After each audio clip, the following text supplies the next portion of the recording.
அன்புள்ள சகோதர சகோதரிகளே, உங்களுக்கு ஒரு நற்செய்தி.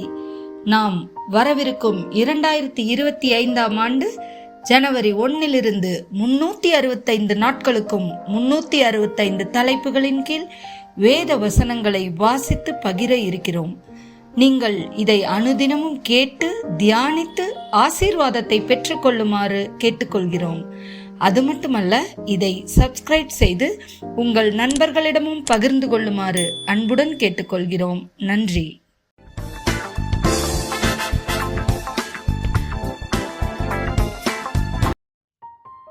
இன்று நாள் 199. தலைப்பு தேவனுடைய ராஜ்யம். மத்தேயு 6:33. முதலாவது தேவனுடைய ராஜ்யத்தையும் அவருடைய நீதியையும் தேடுங்கள், அப்பொழுது இவைகளெல்லாம் உங்களுக்கு கூட கொடுக்கப்படும். ரோமர் 14:17.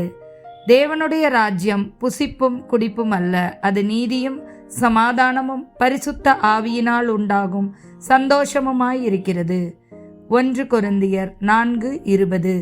தேவனுடைய ராஜ்யம் பேச்சிலே அல்ல, பலத்திலே உண்டாயிருக்கிறது.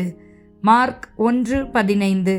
காலம் நிறைவேறிற்று, தேவனுடைய ராஜ்யம் சமீபமாயிற்று, மனந்திரும்பி சுவிசேஷத்தை விசுவாசியுங்கள் என்றார். யோவான் 3:3.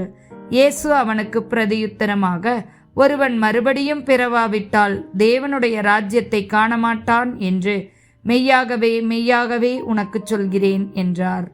மத்தேயு 13:31-32. வேறொரு உவமையை அவர்களுக்கு சொன்னார். பரலோக ராஜ்யம் கடுகு விதைக்கு ஒப்பாய் இருக்கிறது. அதை ஒரு மனுஷன் எடுத்து தன் நிலத்தில் விதைத்தான். அது சகல விதைகளிலும் சிறியதாய் இருந்தாலும் வளரும்போது சகல பூண்டுகளிலும் பெரிதாகி ஆகாயத்து பறவைகள் அதன் கிளைகளில் வந்து அடையத்தக்க மரமாகும் என்றார். ஆமேன்.